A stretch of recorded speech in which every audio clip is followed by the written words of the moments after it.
টানা 29 ঘন্টা বিতর্কের পর মার্কিন কংগ্রেসে বিগ বিউটিফুল বিল পাস, বাস্তবায়িত হলে ক্ষতিগ্রস্ত হবে নিম্ন ও মধ্যবিত্তরা। ইরানের সাথে সংঘাতে ইসরায়েলকে সহযোগিতা করেছিল সৌদি আরব, হেলিকপ্টার পাঠিয়ে ড্রোন ঠেকিয়েছে রিয়াদ, তেল আবিব ভিত্তিক সংবাদ মাধ্যমের প্রতিবেদন। প্রথম দেশ হিসেবে তালেবান নেতৃত্বাধীন আফগান সরকারকে স্বীকৃতি দিল রাশিয়া, অন্যান্য দেশের সাথেও কূটনৈতিক প্রচেষ্টা অব্যাহত রাখার ঘোষণা কাবুলের।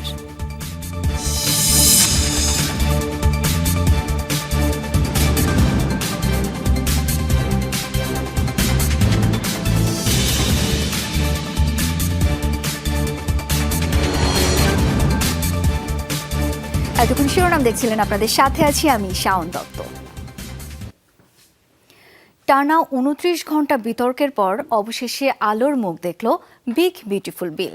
বৃহস্পতিবার মার্কিন প্রতিনিধি পরিষদে মাত্র 4 ভোটের ব্যবধানে পাস হয়েছে আলোচিত ব্যয় ও কর সংকোচন বিলটি। আইনে পরিণত হওয়ার জন্য এখন শুধু অপেক্ষা মার্কিন প্রেসিডেন্টের স্বাক্ষরের। শুক্রবার স্থানীয় সময় 5টায় তাতে সই করার কথা রয়েছে ডোনাল্ড ট্রাম্পের। এর আগে বিলটির পাস হওয়া ঠেকাতে কংগ্রেসে দীর্ঘ 9.25 ঘন্টা বক্তব্য দেন এক আইন প্রণেতা।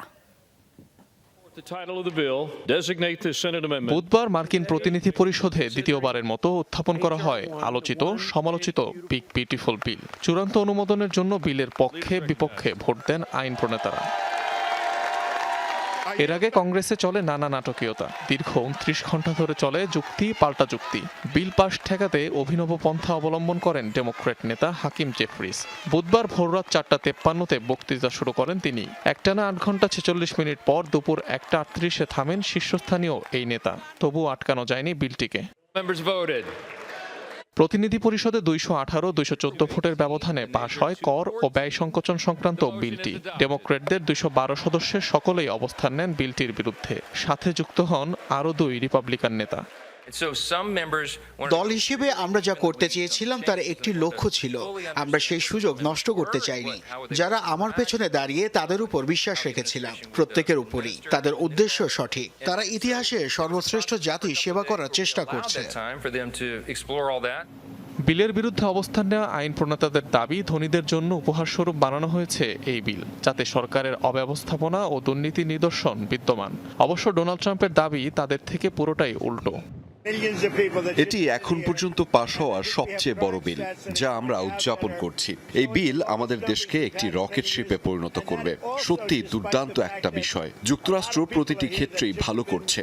কাল মার্কিনিরা গর্ববোধ করবে। শুক্রবার বিলটিতে স্বাক্ষর করবেন প্রেসিডেন্ট ডোনাল্ড ট্রাম্প। তারপরই এটি আইনে পরিণত হবে। এ উপলক্ষে হোয়াইট হাউসে জাঁকজমকপূর্ণ এক অনুষ্ঠানেরও ঘোষণা দিয়েছেন তিনি। অনিক রহমান, যমুনা নিউজ। কেন এত বিতর্ক মার্কিন প্রেসিডেন্ট ডোনাল্ড ট্রাম্পের বিগ বিউটিফুল বিল নিয়ে? এর মধ্যেই ডেমোক্র্যাটদের তীব্র সমালোচনার মুখে পড়েছে কর ও ব্যয় সংকোচন সংক্রান্ত এই বিলটি। বলা হচ্ছে, ধনীদের জন্যই করা হয়েছে এই নীতিমালা প্রস্তাব। এটি বাস্তবায়িত হলে দরিদ্ররা পড়বে আরও দারিদ্র্যের মুখে। বেশ কিছুদিন ধরেই আলোচনায় ট্রাম্পের কর ও ব্যয় সংকোচন বিল। তবে প্রশ্ন উঠেছে, কেন এত হইচই এ বিল নিয়ে? কাদের লাভবান করবে নীতিমালা প্রস্তাব, আর কারা পড়বে ক্ষতির মুখে? এ প্রস্তাবটিকে অনেকেই দেখছেন ধনীদেরকে আরও ধনী করার মাধ্যম হিসেবে। কর্পোরেশন বা বড় কোম্পানিগুলো স্থায়ীভাবে পাবে কর ছাড়, যা তাদের ব্যবসা আরও বাড়াতে সহায়তা করবে। যুক্তরাষ্ট্রে কারখানা বানানো সেমিকন্ডাক্টর কোম্পানিগুলোকেও বাড়তি কর ছাড় দেবে এই বিলটি। দেশটির শীর্ষ 20% আয়কারীদের বাৎসরিক নিট আয় বাড়বে প্রায় $13,000 পর্যন্ত। এতে তাদের পরিবারের গড় আয় বৃদ্ধি পাবে প্রায় 3%। এছাড়াও ক্ষুদ্র ব্যবসায়ী, আইনজীবী, চিকিৎসক ও বিনিয়োগকারীদের জন্য ট্যাক্সে দেওয়া হবে বিশেষ ছাড়। যুক্তরাষ্ট্রের যেসব অঙ্গরাজ্যে কর বেশি, কমানো হবে সেসব স্থানের বাসিন্দাদের উপর অর্পিত ট্যাক্স। অন্যদিকে বিলটির কারণে সবচেয়ে বেশি ক্ষতির মুখে পড়বেন দরিদ্র মার্কিনিরা। বিশাল কাটছাঁটের শিকার হবে মেডিকেইড ও ফুড স্ট্যাম্প প্রোগ্রামগুলো, যা সাধারণত নিম্ন আয়ের মানুষদেরই সেবা দিয়ে থাকে। বাধ্যতামূলক কাজ, পড়াশোনা বা প্রশিক্ষণে যুক্ত না থাকলে এসব সুবিধা হারাবেন তারা। স্বাস্থ্য খাতে বাজেট কমানোয় আর্থিক সংকটে পড়বে হাসপাতালগুলো। নবায়নযোগ্য জ্বালানির উপর থেকে তুলে নেওয়া হবে ট্যাক্স ছাড়, বাতিল করা হবে ইলেকট্রিক গাড়ির কর ছাড়ও, ফলে বাড়বে এসব গাড়ির দাম। সাধারণ মানুষের জন্য লোন নেওয়াও হয়ে পড়বে কঠিন। সব মিলিয়ে ফেডারেল সরকারের উপর বাড়বে সুদের চাপ। বিশ্লেষকরা বলছেন যুক্তরাষ্ট্রের বাৎসরিক সুদ ব্যয় ছাড়িয়ে যাবে $1 ট্রিলিয়ন। রেজবানা সাইমা, যমুনা নিউজ। ইরানের সাথে সংঘাতে ইসরায়েলকে সহযোগিতা করেছিল সৌদি আরব। তেল আবিব ভিত্তিক সংবাদ মাধ্যম ইসরায়েল হায়োমের এক অনুসন্ধানী প্রতিবেদনে উঠে এসেছে বিস্ফোরক এই তথ্য। বলা হচ্ছে, প্রকাশ্যে ইসরায়েলি হামলার নিন্দা জানালেও গোপনে প্রতিবেশী জর্ডান ও ইরাকে হেলিকপ্টার পাঠিয়ে তেহরানের ড্রোন ঠেকিয়েছে রিয়াদ। তবে আনুষ্ঠানিকভাবে ইসরায়েলকে সহযোগিতার কথা এখনো স্বীকার করেনি দেশটি। 12 দিনের সংঘাতে ইরান একা লড়াই করলেও অনেকেরই সহযোগিতা পেয়েছে ইসরায়েল। ইরানের ছোড়া মিসাইল ড্রোন ভূপাতিত করে ঘনিষ্ঠ মিত্র হিসেবে পরিচিত যুক্তরাষ্ট্র, যুক্তরাজ্য, ফ্রান্সের মতো পশ্চিমা দেশগুলো বন্ধুর মতোই খোলাখুলি পাশে দাঁড়িয়েছিল তেল আবিবের। মুসলিম দেশ জর্ডানের বিরুদ্ধেও রয়েছে ইরানের হামলা মাঝপথে ঠেকানোর অভিযোগ। তেহরানকে সরাসরি সহযোগিতা না করলেও সৌদি আরবকে অবশ্য শুরু থেকেই ইসরায়েলের বিরুদ্ধে কথা বলতে দেখা গেছে। কোনো উস্কানি ছাড়াই ইরানের ভূখণ্ডে ইসরায়েলি হামলার নিন্দা জানিয়েছিল রিয়াদ। সৌদি আরবের আকাশসীমা ব্যবহার করে ইরানে হামলা চালাতে দেয়া হবে না দিয়েছিল এমন বক্তব্য। প্রকাশ্যে ইসরায়েলের নিন্দা জানানো সৌদি আরবের বিরুদ্ধে এবার উঠেছে গোপনে নেতানিয়াহু বাহিনীকে সহযোগিতার অভিযোগ। বিভিন্ন সূত্রের বরাতে এই চাঞ্চল্যকর তথ্য প্রকাশ করেছে তেল আবিব ভিত্তিক গণমাধ্যম ইসরায়েল হায়োম। তাদের এক অনুসন্ধানী প্রতিবেদনে দাবি করা হয়েছে, ইসরায়েলকে লক্ষ্য করে ইরানের ছোড়া ড্রোন ঠেকিয়েছে সৌদি আরবের বিমান বাহিনী। প্রতিবেশী জর্ডান, ইরাক ও নিজ দেশের আকাশসীমায় হেলিকপ্টার মোতায়েন করে এসব বিস্ফোরক বোঝাই চালকবিহীন আকাশযান ধ্বংস করেছে তারা। প্রতিবেদনে বলা হয়েছে, আঞ্চলিক আকাশসীমার নিরাপত্তা নিশ্চিতে ইসরায়েলকে সহযোগিতা করেছে সৌদি আরব। যদিও আনুষ্ঠানিকভাবে এখন পর্যন্ত ইরানের ড্রোন প্রতিহতের কথা স্বীকার করেনি দেশটির সরকার। মধ্যপ্রাচ্যের অন্যতম শক্তিশালী বিমান বাহিনী সৌদি আরবের। অবশ্য দেশটির কাছে থাকা fighter jet, air defence system সহ বেশিরভাগ সমরাস্ত্রই ইসরায়েলের সবচেয়ে কাছের বন্ধু যুক্তরাষ্ট্রের দেয়া। গাজায় 21 মাস ধরে বর্বরতা চললেও ইসরায়েল বিরোধী জোরালো অবস্থান নিতে ব্যর্থ হওয়ায় সমালোচনার মুখে পড়তে হচ্ছে সৌদিকে। মোস্তফা মাহমুদ, যমুনা নিউজ। যুদ্ধবিরতি আলোচনার মধ্যে গাজায় ইসরায়েলি আগ্রাসনে প্রাণ হারিয়েছেন আরও 101 ফিলিস্তিনি। বৃহস্পতিবার একাধিক স্থানে হামলায় নিহত হন তারা। খাবারের আশায় ত্রাণ কেন্দ্রে ভিড় জমানো মানুষের উপর চলে গুলিবর্ষণ। এতেই প্রাণ হারান 51 জন। গাজার মধ্যাঞ্চলের দেইর আল বালা এলাকায় আগ্রাসন চালায় তেল আবিব। এতে প্রাণ হারিয়েছে অন্তত 5 জন ফিলিস্তিনি, আহত বেশ কয়েকজন। উত্তর পশ্চিম তীরে নূর শামস শরণার্থী শিবিরেও চালানো হয় গুলি। এদিকে আইটিএফ এর হামলায় প্রাণ হারিয়েছেন মোহান্নাদ আল লিলি নামের একজন ফুটবলার। খাদামাত আল মাখাজি ক্লাবের হয়ে খেলতেন তিনি।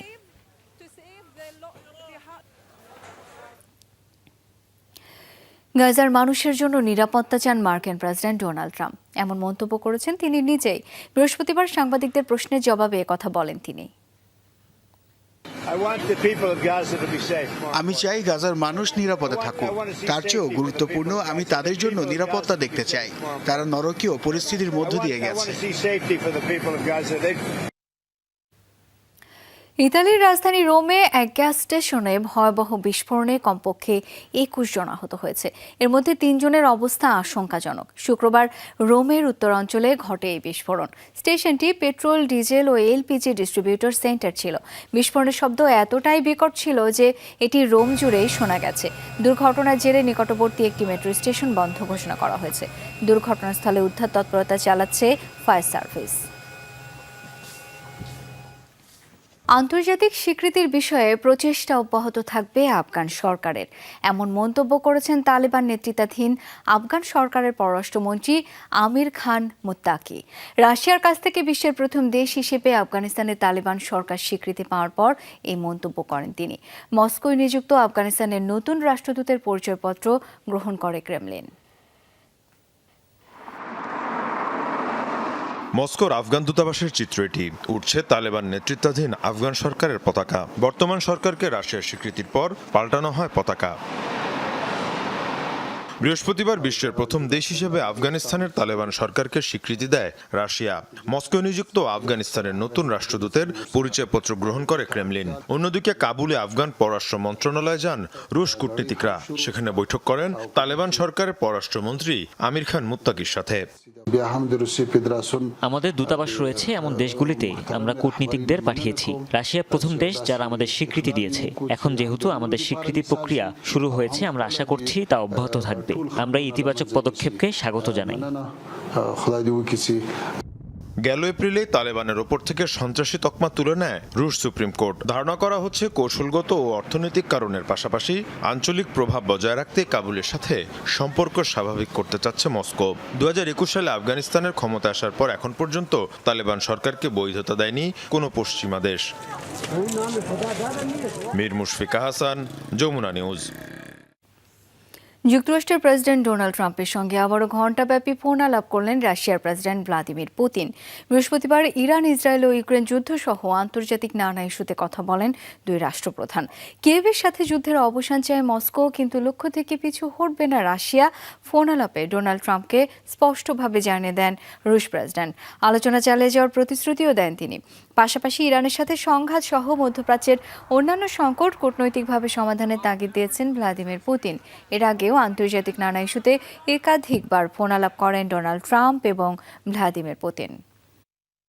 বিতর্কিত চুক্তি ঘিরে এবার উত্তপ্ত বলিভিয়ার পার্লামেন্ট। চুক্তি বাতিলের দাবি কেন্দ্র করে নজিরবিহীন সংঘর্ষে জড়ালেন আইন প্রণেতারা। বৃহস্পতিবার পার্লামেন্টের অধিবেশন চলাকালে এই ঘটনা ঘটে। বিদেশি প্রতিষ্ঠানগুলোর সাথে হওয়া লিথিয়াম সংক্রান্ত এক চুক্তি ঘিরে শুরু হয় উত্তেজনা।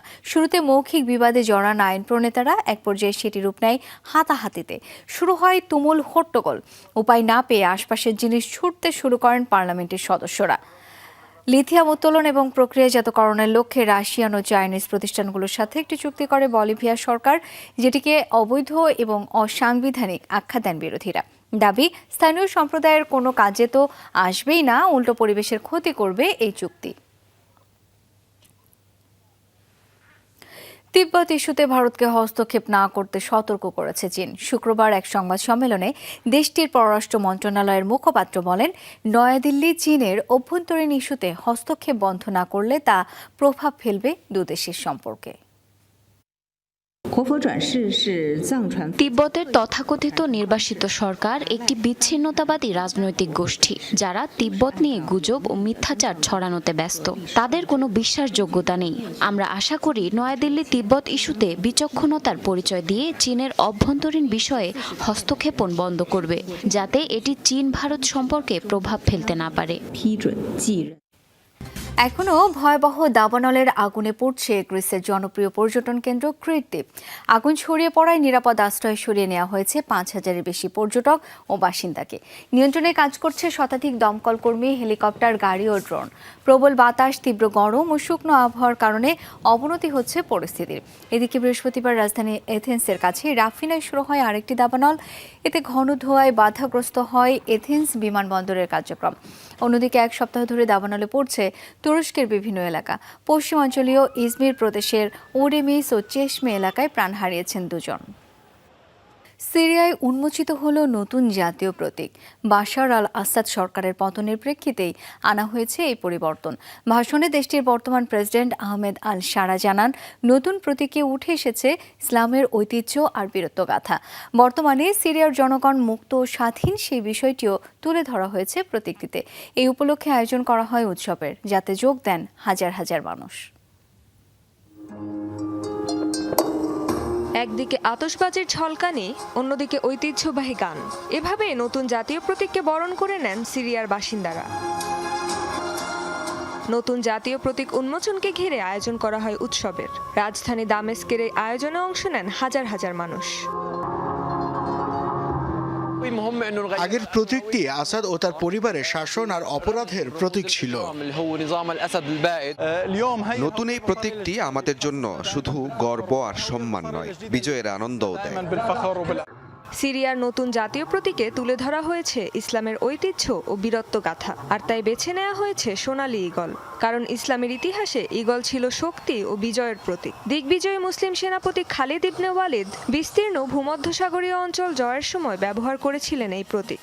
বৃহস্পতিবার আনুষ্ঠানিকভাবে এই প্রতীক উন্মোচন করেন সিরিয়ার প্রেসিডেন্ট আহমেদ আল সারা। আমাদের নতুন এই পরিচয় বলে দেয় যে সিরিয়া কোনো বিভাজন মানে না। পূর্ব থেকে পশ্চিম, উত্তর থেকে দক্ষিণ, সবখানে আমরা ঐক্যবদ্ধ। সাংস্কৃতিক ও জাতিগত বৈচিত্র্য আমাদের ভাঙনের নয়, বরং সমৃদ্ধির প্রতীক। পুরনো প্রতীকে ঈগলের বুকে ঢালের ওপর ছিল 3টি তারা।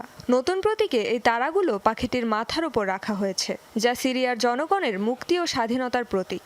সোনালী ঈগলের 2 ডানায় আছে 14টি পালক, যা দেশের 14টি প্রদেশকে নির্দেশ করে। লেজের 5টি পালক সিরিয়ার প্রধান 5টি অঞ্চল উত্তর, পূর্ব, পশ্চিম, দক্ষিণ ও কেন্দ্র বোঝায়।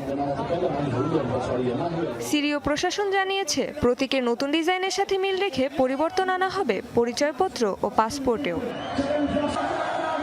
রেজবানা সাইমা, যমুনা নিউজ। দর্শক, যমুনার ডেস্কে পর্যন্তই। ধন্যবাদ এতক্ষণ সাথে থাকার জন্য।